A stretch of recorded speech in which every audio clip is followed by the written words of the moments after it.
Hello अस्सलाम वालेकुम welcome back my dear students. आज हम बात करेंगे क्लास 8 का जो नया पैटर्न जो मॉडल पेपर आया है इंग्लिश का, वो हम बात करेंगे। फाइन। मैक्सिमम मार्क्स 40 है, you know very well. Time है 2.5 आवर। ठीक है। तो सबसे पहले जो हम बात करेंगे यहाँ पर वो ये है, ये इंस्ट्रक्शंस है, इसे आप छोड़िए, टीचर्स के लिए हैं इंस्ट्रक्शंस। हम डायरेक्ट पैसेज पे आते हैं। फाइन। देखिए, but in India, polo was widely played in medieval times, as is evidenced from the fact that Sultan Qutbuddin Aibak, founder of the slave dynasty and builder of one of the most famous landmarks in Delhi, died of a fatal accident. देखो, हम यहाँ से यहाँ तक क्या पता चला।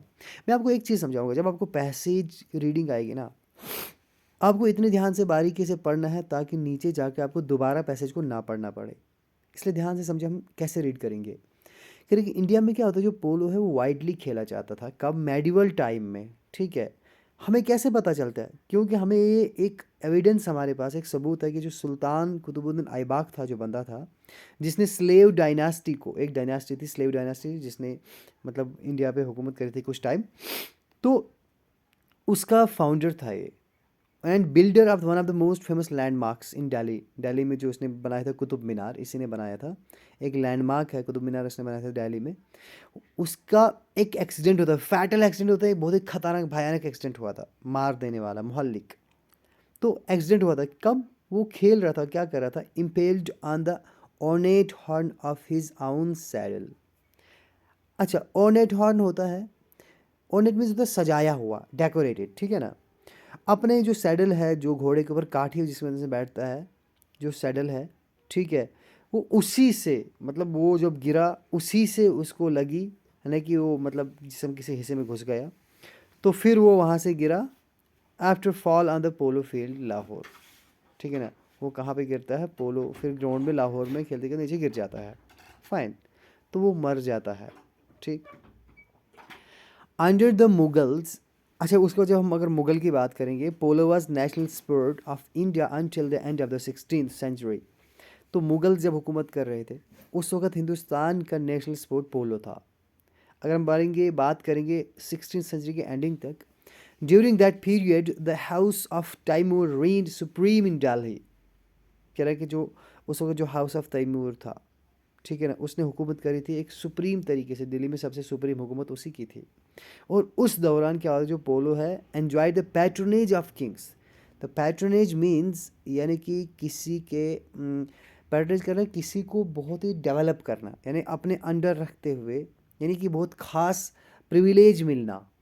ठीक है ना। पैट्रोनेज का मतलब होता है कुछ खास, मतलब एक स्पेशल ध्यान मिलना किसी का, कोई स्पेशल तरीके से ट्रीट मिलना। तो बड़े बड़े किंग्स और नोबल्स ने इसको ट्रीट किया, किंग्स और नोबल्स ने इसको डेवलप किया, नर्श किया। And was widely played in the provinces of the empire and in the courts of the Rajput kings. और उस वक्त इसको वाइडली खेला जाता था, बहुत वाइडली खेला जाता था। जो प्रोविंसेस थे इस एम्पायर के, मुगल एम्पायर के प्रोविंसेस थे, और जो राजपूत किंग्स के कोर्ट्स थे, जो उनके कोर्ट्स थे, उनमें इस गेम को बहुत ज़्यादा खेला जाता था। तो ध्यान दीजिएगा गाइस। सो अब देखिए क्वेश्चन क्या है, बहुत ध्यान से। क्वेश्चन बोल रहे, polo was famous during the dash rule in India. तो कब थे? क्या मुगल और स्लेव के दौरान थी, राजपूत एंड स्लेव के दौरान थी, स्लेव नोबल डायनास्टी थी, या मुगल राजपूत थी? तो प्यारे बच्चों, मैं आपको एक तरीका बताऊंगा ऑप्शंस में से हम कैसे चूज़ करते हैं। इसको हम बोलते हैं रीडिंग कंप्रीहेंशन। फाइन। आरसी या अनसीन पैसेज। देखिए, सबसे पहले जो हम बात करें स्लेव एंड नोबल डायनास्टी, इसका तो कहीं जिक्र ही नहीं हुआ, इसको काट दो। क्वेश्चन नंबर 3 कट हो गया, आई मीन पार्ट नंबर 3 निकल के बाहर। एलिमिनेट, इसको हम बोलते हैं एलिमिनेशन प्रोसेस। सबसे पहले गलत को ढूंढो, उसको हटा दो, पीछे जो बचेगा इंसान को आसान हो जाता है चूज़ करना। तो सबसे पहले गलत को ढूंढो। अब हम बी की बात करेंगे, राजपूत एंड स्लेव डायनास्टी, तो ये भी इसका यहाँ पर कनेक्शन नहीं है। ठीक है, राजपूत नीचे थे, स्लेव्स तो पहले थे। ठीक है, तो ये भी नहीं। अब बचता है मुगल एंड स्लेव डायनास्टी और मुगल एंड राजपूत। तो हम बात कर रहे हैं यहाँ पर डायनास्टी की बात नहीं कर रहे हैं, हम कर रहे हैं बात यहाँ पर किसकी? जब मुगल थे, अंडर द मुगल्स हमने पढ़ा था, और नीचे फिर राजपूत के कोर्ट्स में, जो राजपूत किंग्स उनके कोर्ट्स में इसको बहुत ज़्यादा खेला जाता था, और मुगल्स के दौरान खेला जाता था। तो option number D is the correct answer. Fine. Second है, सुल्तान कुतुबुद्दीन ऐबक डाइड ऑफ, वो मारा था कैसे? अभी मैंने बोला फैटल एक्सीडेंट। एक यहाँ पर क्या आएगा, फैटल एक्सीडेंट। कब? वाइल प्लेइंग द पोलो। ठीक है। Medieval times were famous for, medieval time किसके लिए फेमस था? पोलो के लिए, पोलो फील्ड, पोलो स्टिक्स, पोलो हॉर्स। इन तीनों का कहीं जिक्र ही नहीं है तो कट कर दो, पीछे बचा सीधा answer. Fine. The word ornate in the passage means, मैंने अभी आपको बोला ornate मीन्स सजा कर, एक होता एक हॉर्न था वो, मतलब डेकोरेटेड, सजाया हुआ। आपको डायरेक्टली मीनिंग पता है तो डेकोरेटेड लगा दो, रीन का कोई कनेक्शन ही नहीं है, फेमस फैटल कुछ नहीं है, इसका मतलब क्या है? डेकोरेटेड। फाइन। सो अब है use the word patronage in your own sentence. So अपने सेंटेंस में इसको यूज़ करना है। पैट्रोनेज का मतलब अभी आपको मैंने बोला ट्रीट करना, मतलब स्पेशल ट्रीटमेंट देना किसी चीज़ को। तो आप कोई भी सेंटेंस अपने हिसाब से बना सकते हैं, ठीक है ना। या जैसे कि यहाँ पर एक सेंटेंस है, polo got the patronage of kings and nobles. ठीक है ना। हम बोलेंगे जैसे कि English literature, it literature got the patronage of highly noble characters like Geoffrey Chaucer, है ना, शेक्सपियर वगैरह वगैरह। कुछ भी पैट्रोनेज, स्पेशल ट्रीटमेंट मिलना, तो आप कोई भी अपना आंसर सेंटेंस बना सकते हैं। फाइन। फिर है नेक्स्ट पैसेज, क्या बोल रहा है? Read the following prose passage and answer the question given at the end. If you really want to judge the character of a man, look not at his great performances, watch a man do his most common actions. कह रहा है कि अगर आप सच में किसी character of man को जज करना चाहते हो, किसी इंसान के कैरेक्टर को आप जज करना चाहते हैं ना, तो कह रहे हैं कि उसकी जो बड़ी बड़ी परफॉर्मेंसेज होती है ना, उसको मत देखिए, बट क्या देखो आप, जो उसके मोस्ट कॉमन एक्शंस हैं, जो आम तौर पर वो एक्शंस करते रहता है, आप उसको देखो। क्या करने के लिए? कैरेक्टर को पहचानने के लिए। Those are indeed the things which will tell you the real character of a great man. कह रहे कि वो बेशक वो जो एक्शंस हैं वो आपको बताएंगे कि उस ग्रेट मैन का एक्चुअल कैरेक्टर, रियल कैरेक्टर क्या है। तो हमें किसको देखना है? उसके कॉमन एक्शंस को देखना है। Great occasions arouse even the lowest of human beings to some kind of a greatness. कह रहे कि जो बड़ी बड़ी ओकेजन्स होती है ना, मान लो कि एक इंसान नॉर्मल सा है लेकिन एक बड़ी ओकेजन हुई, उसका एक बड़ा मसला हो गया, उस दौरान क्या हो सकता है? एक जो लवेस्ट ह्यूमन बीइंग होगा ना, एक मतलब सबसे कम तर इंसान होगा, मतलब किस में, मतलब जो बिल्कुल ग्रेट नहीं होगा, उस वो ओकेजन क्या करती है, अचानक से कभी कुछ ऐसा हो जाता है, नेचुरली हो जाता है ऐसा, वो बंदा करता नहीं, कुछ नेचुरली ऐसा हो जाता है, कुछ सिचुएशन ऐसी आ जाती है कि वो लवेस्ट टाइप ऑफ इंसान भी क्या हो जाता है, एक टू काइंड ऑफ ग्रेटनेस तक पहुंच जाता है, क्योंकि सिचुएशन ही वैसी हो जाती है। फाइन। तो कभी ये सिचुएशन से हो जाता है, ये इंसान का खुद की कोई मेहनत नहीं होती है, कभी हो जाता है ऐसा, किस्मत से हो जाता है, तो उसे भी वो नीचे से उठा के कहाँ तक पहुँचा सकती है? एक ग्रेटनेस तक पहुँचा सकती है। कभी कभी ग्रेट ओकेजन्स खुद ही ग्रेट ओकेजन्स होते हैं, इसलिए जो इस ओकेजन में इंसान आता है वो भी फिर ग्रेट बन जाता है, लेकिन वो एक्चुअली में खुद वैसा नहीं होता। But he alone is really great whose character is great always. लेकिन ये कह रहे हैं कि एक्चुअल में, असल में वो ग्रेट कौन है? वो अकेला इंसान ग्रेट है, वो इंसान ग्रेट है जिसका कैरेक्टर हमेशा ही ग्रेट रहता है। एक्चुअल में वो इंसान ग्रेट है। द सेम और एवर ही भी, कह रहे कि जो भी सिचुएशन हो, जैसा भी हो, वो सेम रहता है, वही एक्चुअल में इंसान ग्रेट होता है। फाइन। सो चले हम क्वेश्चंस को देखकर, आई होप चैप्टर ये आपको पैसेज अच्छे से समझ में आया होगा, रीडिंग आपको चला पता कैसे करने, कैसे ध्यान देना है। क्वेश्चन बोलता है, what should we look at to जज the character of a man. हमें किस चीज़ पे देखना चाहिए किसी के कैरेक्टर को जज करने के लिए? तो सिंपल है, हमें किसको देख, अभी हमने पढ़ा, हमें देखना है, इसका आंसर 1 या 2 वर्ड्स में देना है। आप देख सकते हो कॉमन एक्शंस। क्या? कॉमन एक्शंस, या आप खाली एक्शंस लिख सकते हो 1 या 2 वर्ड में। तो common action is a better answer. आप किसी के कॉमन एक्शन को देखो, आपको उसका रियल कैरेक्टर पता चलेगा, उसकी परफॉर्मेंस को नहीं देखना है। अब है what effect great occasions have even on the lowest of the human beings. कह रहा है कि जो ग्रेट ओकेजन्स होती हैं, यहाँ तक कि कोई छोटा से छोटा इंसान होगा, उसके ऊपर क्या इफेक्ट करती हैं, क्या होगा? तो जैसे आपको मैंने अभी बोला, जो ओकेजन्स होते हैं वो खुद ग्रेट होती है, तो lowest of the human being भी कभी कभी ग्रेट हो जाता है। तो ये क्या इफेक्ट करती हैं? ये इफेक्ट करती हैं, ये देखिए, ये क्या इफेक्ट करते हैं? ग्रेट ओकेजन्स ये इफेक्ट करती हैं, वो क्या करते हैं? अराइज करती हैं, मतलब राउज कर देती हैं, राइज कर देती हैं, जगा देती हैं सम काइंड ऑफ ग्रेटनेस। ये आंसर है इसका। The great occasions rise some time of, यहाँ से लिखो, great occasions rise some kind of greatness in the lowest form of the human beings. आप ऐसा लिख सकते हो, राइट। तो क्या हो गया, ग्रेट ओकेजन क्या करते हैं, क्या एक नॉर्मल एक लवेस्ट बीइंग ह्यूमन पे क्या इफेक्ट करते हैं, it arises the kind of greatness in him, fine. So next question, who is great in the actual sense, actual में ग्रेट कौन है। तो एक्चुअल में ग्रेट अभी हमने पढ़ा, एक्चुअल में ग्रेट है one who is really great, whose character is great always. अब लिखोगे one the person whose character is always great, he is actually great person, है। वो इंसान जो हमेशा ही, जिसका कैरेक्टर हमेशा ही ग्रेट, चाहे हालात जो भी हो, the same whatever he be, यहाँ तक पूरा, the same whatever he be, है ना, वो जैसा भी हो, जब भी हो, जहाँ पर भी हो, लेकिन उसका कैरेक्टर अगर सेम रहेगा तो वही एक्चुअल में ग्रेट होता है। उसका कैरेक्टर हमेशा ग्रेट रहना चाहिए। ये नहीं कि अच्छे हालात आए तो ठीक है, बुरे हालात आए तो बदल गया, नहीं, हर हाल में उसको सेम जो रहेगा वही एक्चुअल में ग्रेट होता है, फाइन। सो अगला question, the suitable title of the passage can be, इस पैसेज का टाइटल क्या हो सकता है, कैरेक्टर ऑफ द ओकेजन, नहीं हो सकता, कैरेक्टर ऑफ द कैरेक्टर्स, नहीं, हम कैरेक्टर्स की बात नहीं कर रहे हैं, कैरेक्टर ऑफ द परफॉर्मेंसेज, नहीं, इसकी भी हम बात नहीं कर रहे, हम एक इंसान के कैरेक्टर की बात कर रहे हैं, तो this is the right title. Give the opposite of great, great का उल्टा क्या है, पहले हम एलिमिनेट करते हैं, पहले जो आपको लगता है जो नहीं है उनको हटा दो, जैसे कि काइंड, इसका अपोजिट तो हो ही नहीं सकता, ये तो सिनोनिम टाइप का इसका है, तो कट। इवन, इवन तो कोई कनेक्शन ही नहीं, कट। मीन हो सकता है, मोर, मोर तो बिल्कुल भी नहीं हो सकता, तो एक बचा मीन, मतलब होता है मतलबी, ग्रेट होता है बहुत अच्छा इंसान, ग्रेट इंसान, मीन होता है मतलबी इंसान, इसका उल्टा, ठीक, ओके। सो अब है प्यारे बच्चों, ध्यान से सुनो, read the following picture and complete its paraphrase by filling up the blanks with the appropriate words. अब इस पिक्चर को देखो ध्यान से, क्या है, ये दिए जल रहे हैं, बीच में थोड़ा फूल है, ये लैंप्स जल रहे हैं, बहुत सारे लैंप्स हैं, आगे आगे आगे आगे, ठीक है, अब देख रहे हैं ना, क्लास 8 के बच्चों आपको रिमाइंड हो रहा होगा ये किसकी बात हो रही है। बच्चों ये बात हो रही है, एक चैप्टर अगर आपको याद होगा वो है लाइफ, लाइफ का चैप्टर आप देखना, उसमें आपको ये मिलेगा, उसी के कंसेप्ट पे ही उठाया है। बोले that this picture depicts the dash dash of life, यहाँ पर आएगा प्यारे बच्चों क्रिएशन ऑफ लाइफ,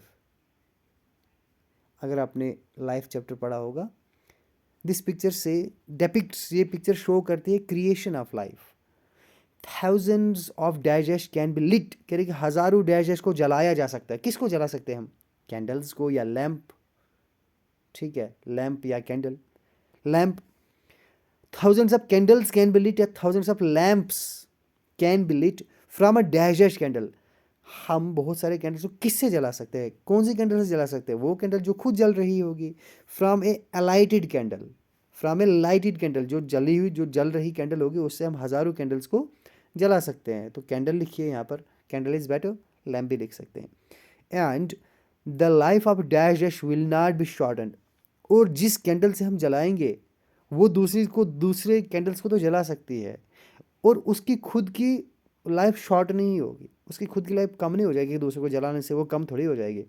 आग लगी है, आग जल रही है, उससे आप कोई चीज़, मतलब उससे हज़ारों चीज़ें जला लो तो उस वो आग थोड़ी ना ख़त्म हो जाएगी उन जलाने की वजह से, वो तो जलती रहेगी।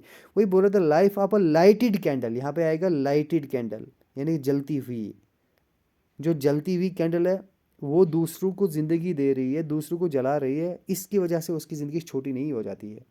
फिर एग्जाम्पल आगे थे, जैसे कि as dash dash never decrease by being shared, जैसे कि लव, प्यार कभी भी घटता नहीं है बांटने से, कभी भी प्यार बांटने से घटता नहीं है। आई होप ये आपको समझ में आया होगा ये पिक्चर। तो अब बच्चों आपको पता चला होगा कि हमको चैप्टर्स को कैसे पढ़ना है, कितनी गहराई से पढ़ना है, रट्टे को छोड़िए, आप रट्टे से बाहर निकलिए आप, ठीक है, आप अंडरस्टैंड करिए पूरे होली एंड थोरोली टेक्स्ट को अंडरस्टैंड करिए, फाइन। चलते हम सेक्शन बी में, राइटिंग स्किल्स एंड ग्रामर, ये इंस्ट्रक्शन टीचर्स के लिए, या इसको छोड़िए अब डायरेक्ट हम इस पे आते हैं। बोल रहा है कि ऑब्जर्व करो फॉलोइंग पिक्चर को and right your observation in a paragraph, एक पैराग्राफ लिखना 80 से 100 वर्ड्स के बीच में। पहले ऑब्जर्व करो, क्या है, एक बंदा है, क्या है, for a fair selection everybody has to take the same exam, please climb that tree, ये बंदा इसको बोलता है आपको एग्ज़ाम कराना है, मछली है, ये है, ये है, कह रहा है कि अगर आपको सिलेक्ट होना है इस चीज़ के लिए, इस जॉब के लिए, इस चीज़ के लिए, तो सबको सेम एग्ज़ाम देना होगा, वो क्या है कि इस दरख्त के ऊपर चढ़ो। इसको इसको देख के आपको क्या करना है, एक पैराग्राफ लिखना है। तो बच्चों ये है ऑब्जर्वेशन। और है इसमें आप क्या लिख सकते हो, आपको थोड़ा बता दूंगा। अगर एक इस दरख्त के ऊपर चढ़ना, जाहिर सी बात है मछली का काम तो है ही नहीं, तो पानी में रहती है, इसका तो कॉम्बिनेशन ही नहीं है यहाँ पर। हाथी तो नीचे पहुँचे, इतने बड़ा हाथी का तो वो हाथ नहीं है कि यहाँ से ऊपर चढ़ पाए। चलो ये तो हो सकता है उड़ जाए थोड़ा बहुत, नहीं पेंगुइन ये भी नहीं उड़ पाएगी। बंदर का तो काम ही है यही, उसकी लाइफ तुम्हें, अगर बंदर को बोलेंगे तुम पानी के अंदर रहो 2 दिन, रह सकता है? नहीं रह सकता, मर जाएगा। चिड़िया है, चलो ये तो ऊपर ही है, लेकिन ये तो चढ़ ही नहीं सकती है, डॉग भी नहीं। तो ये है, ये फेयर सिलेक्शन नहीं है, इसमें बार बताया जाएगा कि यहाँ पर इनइक्वालिटी है। ठीक है। अच्छा, नेक्स्ट है, या आपको क्या करना है, पैराग्राफ लिखना है, is good health the real wealth. क्या अच्छी सेहत सच में एक रियल ये वेल्थ है? वेल्थ है यानी कि प्रॉपर्टी है, जायदाद है। क्या अच्छी सेहत ही सब कुछ है? एक पैराग्राफ लिखो 80 to 100 वर्ड्स का by using the given clues. Health is wealth आप लिख सकते हो। ये 3 पॉइंट्स आप इनको एलिब्रेट कर सकते हो, कम से कम 30 वर्ड्स में आराम से कर सकते हो। हेल्थ इज़ वेल्थ क्यों है? हेल्थ होगी तभी वेल्थ होगी, हेल्थ होगी तभी पैसा है, हेल्थ होगी तभी जॉब है, हेल्थ होगी तभी सब कुछ है, कमा सकते हो, जा सकते हो। Precious gift of nature, health एक नेचर का एक बहुत ही कीमती तोहफा है। क्यों? आपकी हेल्थ होगी, आप नेचर को एंजॉय कर सकते हो, घूम फिर सकते हो, चल सकते हो, नेचर को देख सकते हो, पैसे कमा सकते हो, खा पी सकते हो, है ना। की टू हैप्पीनेस, खुशी तभी होगी, एक इंसान के पास अगर लाखों करोड़ों रुपए हैं, सब कुछ है, लेकिन उसे कैंसर है, खुदा न खास्ता, उसे पता है कि मेरी मौत नज़दीक है, तो उन पैसों का क्या करेगा? खुशियाँ तो ज़ीरो हैं उसके पास। इसलिए हैप्पीनेस के लिए हेल्थ का होना ज़रूरी है। ये 3 पॉइंट्स इनको आप एलिब्रेट करके 30 वर्ड्स में 90 वर्ड्स आप आराम से लिख सकते हैं। फाइन। अब है 5 मार्क्स का है, तो ध्यान रखना। फिर your school is not having a reading room, smart classes, write a letter to the principal head master of your school requesting him or her to establish a reading room. बोल रहा है आपके स्कूल में reading room नहीं है। अपने headmaster को क्या लिखिए, प्रिंसिपल को क्या लिखिए, एक लेटर लिखिए, है ना, फॉर्मल लेटर आएगा यहाँ पे। उसको ये बताए कि बेनिफिट, यानी कि एक क्या करे, इस्टेब्लिश करे एक रीडिंग रूम, जिससे क्या होगा कि टीचर्स के लिए भी बेनिफिट होगा और स्टूडेंट्स के लिए भी होगा। ये लिखिए। या आपकी फैमिली क्या करे, इनवाइट करिए सबको, ठीक है ना, एक स्पेशल ओकेजन पे आपको बताया जाए, आप भी अपने क्लोज फ्रेंड को इनवाइट कर सकते हैं। आप एक ईमेल लिखिए अपने किसी फ्रेंड को, इनवाइट करें उसे उस फंक्शन में। लेटर तो आपको पता है, मैंने लेटर राइटिंग कराया है मेरे, आप चैनल पे जा सकते हैं, या मैं डिस्क्रिप्शन में भी आप इसका लिंक दे दूंगा, फॉर्मल राइटिंग, वो देख लेना। और ईमेल तो आपको पता है, ईमेल भी मैंने पढ़ा है इस पर, वो भी आप जाके वीडियोज़ पे देख लेना, मैं कोशिश करूँगा उसको भी डिस्क्रिप्शन में डालने की। ईमेल का फॉर्मेट आपको पता ही है, ठीक है ना, टू, ठीक है ना, या फ्रॉम, सबसे पहले फ्रॉम, किससे, फिर टू, आगे सी सी बी सी सी, उसको छोड़े साइड पे, एक फॉर्मेट है, ठीक है, मैंने पढ़ा है, आप वो देख लेना, आप क्लियर हो जाएगा। फाइन।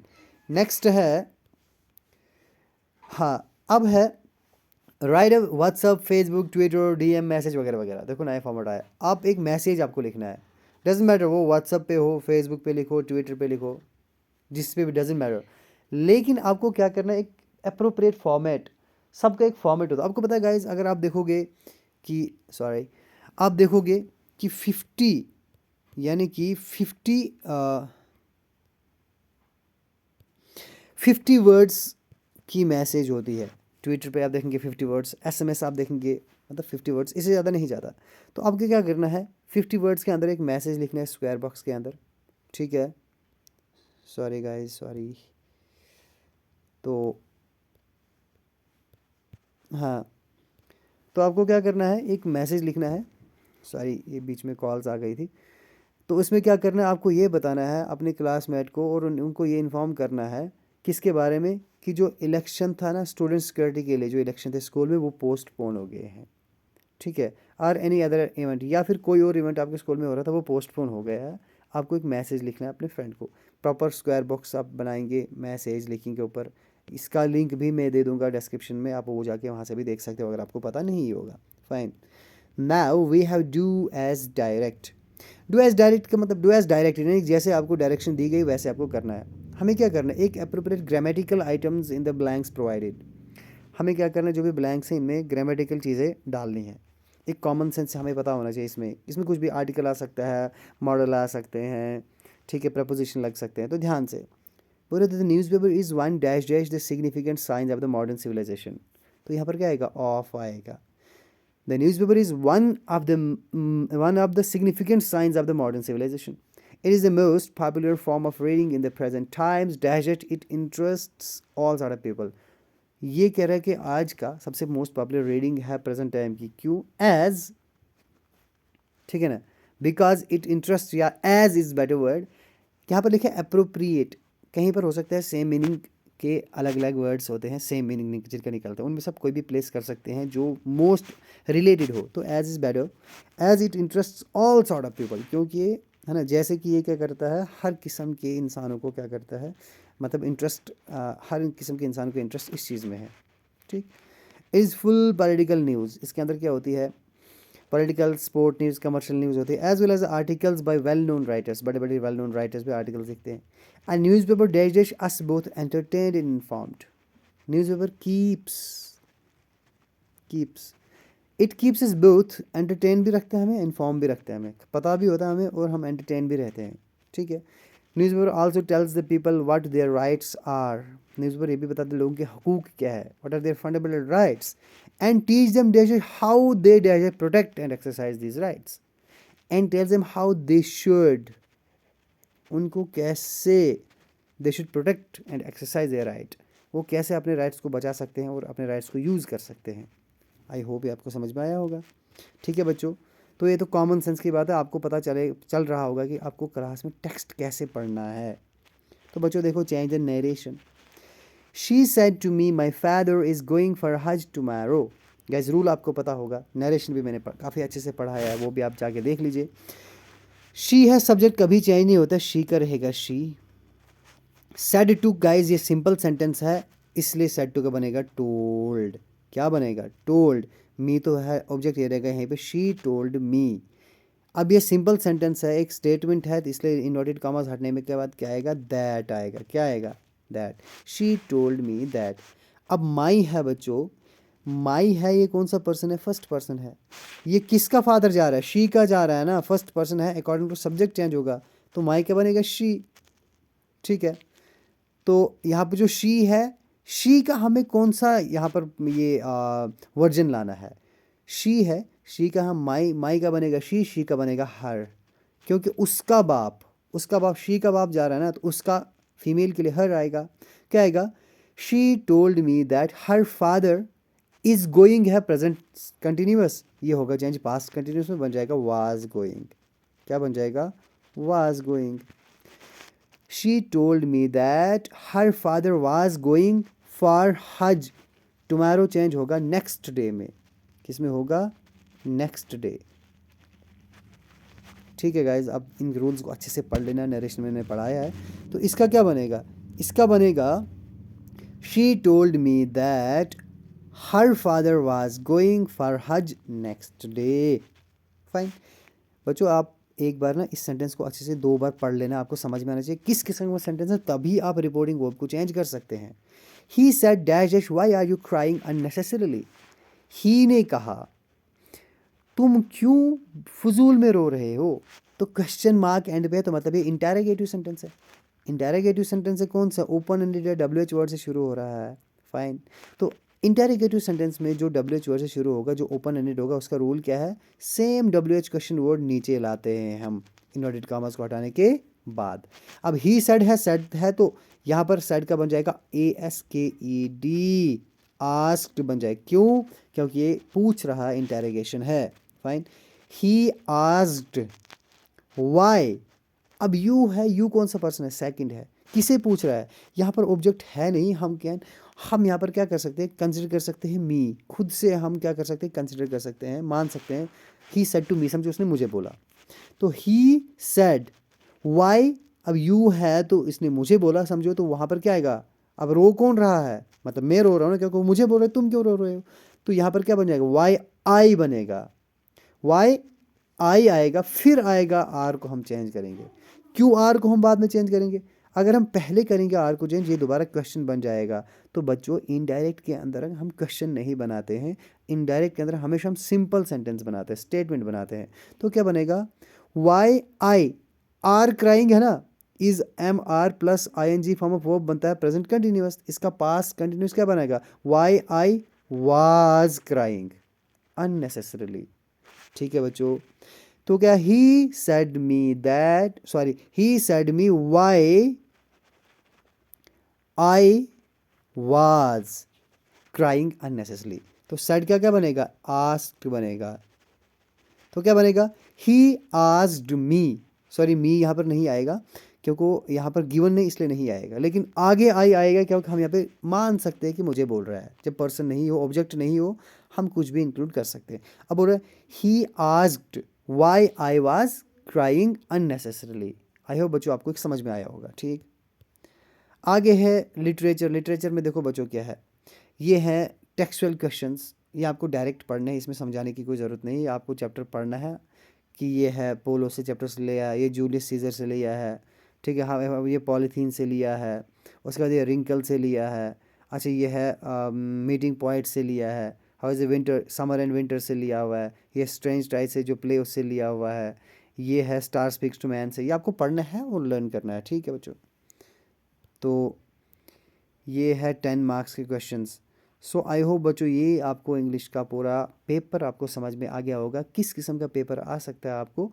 और आपको ऐसे ही पढ़ना है क्लास में, ऐसे ही ध्यान देना है चीज़ों पे, हर एक चीज़ पे ध्यान देना है रट्टे के बिना।